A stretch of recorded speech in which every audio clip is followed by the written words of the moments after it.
Olá pessoal, tudo bom?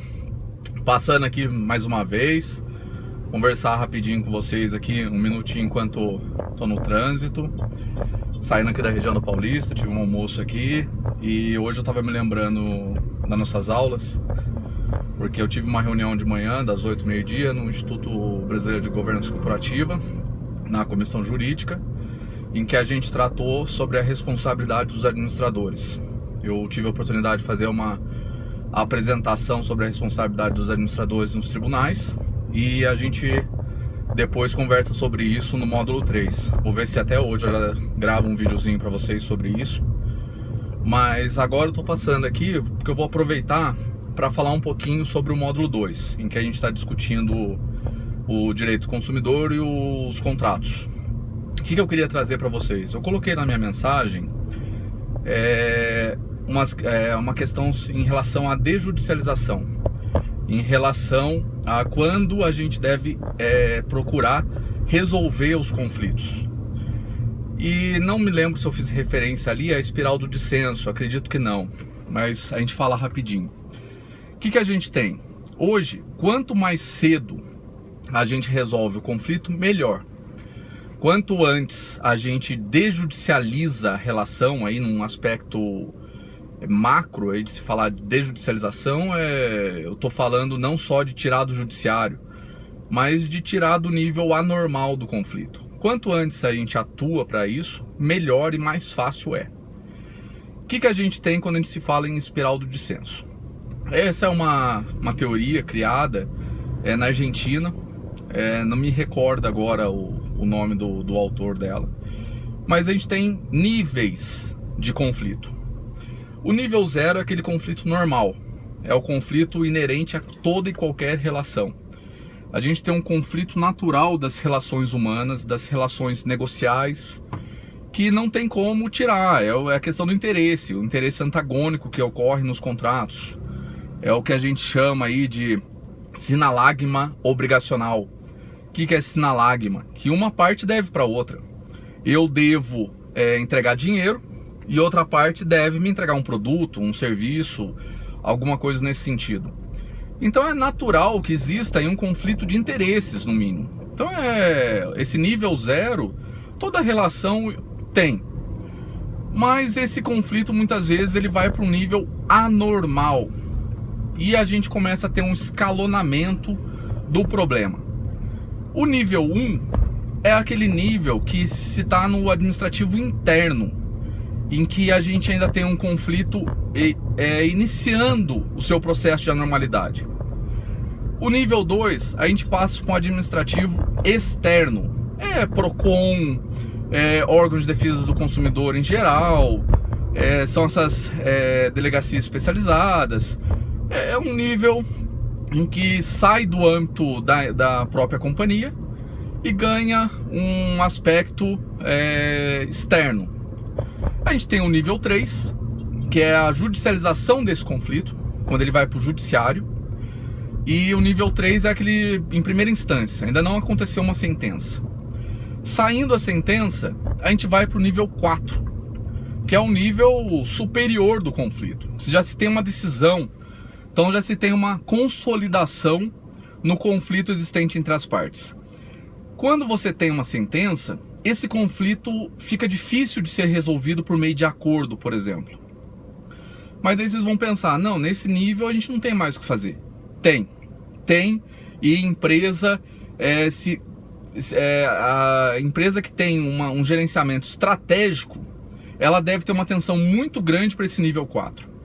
Por quê? É o nível 4 que vai te dar orientações basilares para resolver o problema no nível 1, 2 e 3. Por exemplo, hoje eu falava de responsabilidade do administrador nos tribunais.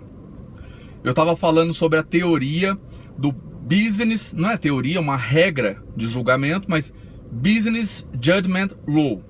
O que diz essa teoria, essa corrente de pensamento do modo de se julgar questões negociais? Ela diz o seguinte: o administrador não é responsável pelo prejuízo que ele causa à companhia, pelo resultado das suas ações, mas ele é responsável pessoalmente pela sua conduta.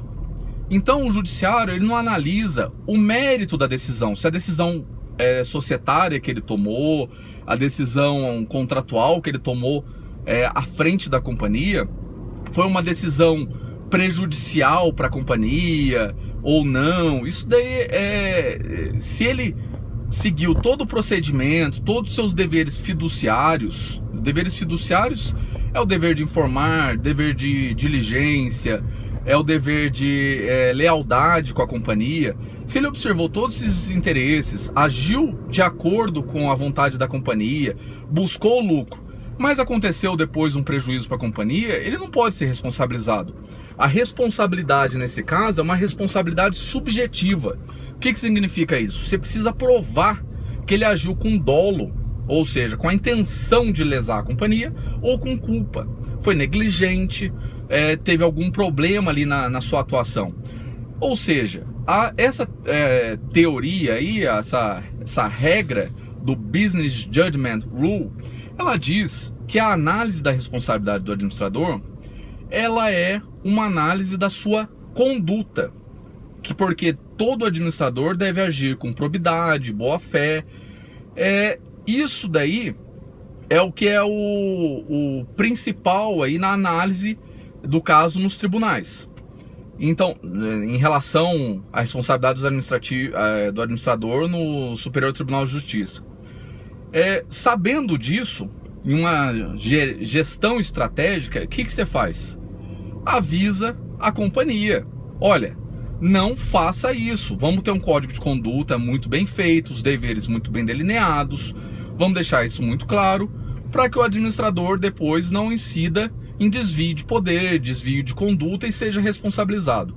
O mesmo serve para direito do consumidor, serve para direito contratual. Você está sendo toda vez punido por uma cláusula abusiva. O que você vai fazer? Vai ficar quieto? Chega lá, não, aqui em muitas empresas de grande porte tem jurídico fragmentado, jurídico que atua nos tribunais superiores, não a parte do jurídico que atua nos tribunais superiores não atua na primeira instância. Então acaba que esse jurídico dos tribunais superiores fala: não tem o que fazer, tem que fazer, se der uma cláusula abusiva eu vou perder sempre. Peraí, manda um comunicado lá para quem produz, para a parte consultiva da empresa, e fala: tira essa cláusula, porque a gente só está tomando pau no judiciário, não vai deixar. Ou então prevê a multa dentro dos limites, prevê os juros do jeito que deve ser. Não vamos resolver esse contrato. Fazendo isso, o que você faz? Você evita o conflito no nível 1, no administrativo interno, com informação do nível 4. Então, quando a gente tem essa questão contratual e de defesa do consumidor envolvida, é muito importante a gente ter uma visão estratégica que permita reduzir o nível do conflito, voltando, se aproximando o máximo possível. Deixa eu falar aqui que as ruas de São Paulo favorecem muito uma gravação desse videozinho aí. Mas enfim, a gente precisa ter essa visão estratégica para se evitar a judicialização. Por isso que a gente chama esse tema, esse subject que a gente tem no direito, de desjudicialização das relações. Porque a gente está tentando trazer as relações de volta para o nível normal de conflito, para o nível que é natural das relações, né, de conflituosidade, de um contrato, de direito do consumidor. Então, assim, quanto antes a gente busca resolver o problema, melhor para a empresa. Até porque, quanto mais vai passando, mais a pessoa vai ficando com raiva, mais a pessoa vai ficando com a vontade de receber algum valor. Muitas vezes, no nível 1, o que você tem é a vontade de um pedido de desculpa. A pessoa quer que o fornecedor vá lá e fale assim: olha, me desculpa, eu atrasei porque não deu certo a entrega, tive um problema com o fornecedor, aconteceu alguma coisa, resolvido o conflito. Mas não, espera o consumidor levar para o PROCON. Daí o consumidor vai e leva para o PROCON. O conflito já não está mais um conflito muito bom, porque poxa, já pediu uma atitude de um órgão de defesa do consumidor, você já vai ter um trabalho maior para justificar, para explicar. Levou para o judiciário, você já tem advogado para pagar. O consumidor não pode simplesmente virar e falar assim, legal, pediu desculpa aqui no judiciário, e aí, quem paga meu advogado? E outra coisa, depois de uma sentença, nível 4, você consegue acordo.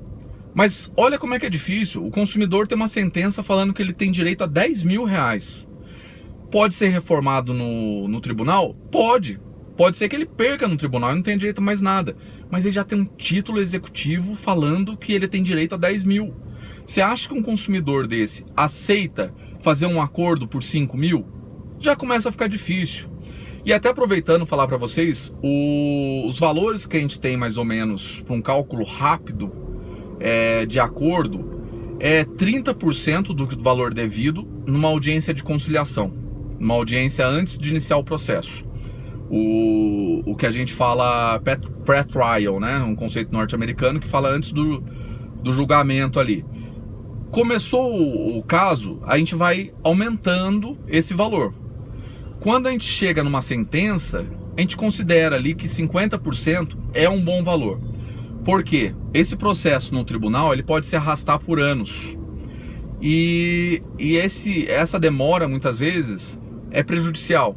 Então, é que vai depender do caso, vai depender da constituição de juros, se tem os juros se incidindo, se não tem. Mas a gente já começa a falar em 50% do valor da condenação para fazer um acordo e encerrar ali. Mas, passada a sentença, a gente já tem uma dificuldade muito grande. Sentenciado mesmo, transitado em julgado ali, é que com trânsito de julgado a gente já encerrou a instância, mas sentenciado com a possibilidade de recurso, a gente já tem um valor mais aproximado da condenação. Aí a gente, então até a sentença ali próximo da fase de sentença, 50%, sentenciado a gente já fica com um valor muito mais próximo do valor da própria condenação. A gente tem que tirar aí a atualização monetária, eventuais juros, e provavelmente 70%, 80% é um valor condizente aí para acordo. É por isso que quanto antes a gente busca o acordo, há uma redução de custo muito grande, melhor é para a empresa. Por isso que a gente precisa ter uma visão estratégica muito grande nessa fase de judicialização, do processo de anormalização do conflito. A gente precisa ficar de olho aí como é que o conflito se agrava, para que tente resolver ele o mais rápido possível. Pedido de desculpa em uma primeira fase muitas vezes resolve. Então vamos ficar atento nisso tudo aí. Eu coloquei a perguntinha lá sobre os níveis, quando é melhor a gente buscar a solução de um conflito. Vamos continuar debatendo isso daí. Tá sendo maravilhoso aí debater esses temas com vocês. E no módulo 3, a gente volta tratando um pouquinho mais da responsabilidade do administrador. Vai um pouco além do escopo do curso, até porque é um tema bem específico. Mas como a gente tem alunos aí que atuam como administradores de empresa, eu acho que vale a pena a gente analisar um pouquinho essa responsabilidade pessoal do administrador pelos seus atos. A gente dá uma pincelada.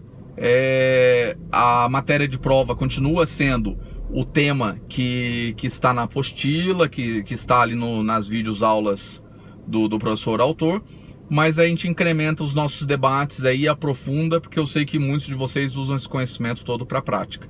Contem comigo aí para o que precisar aí. Bons estudos, até mais!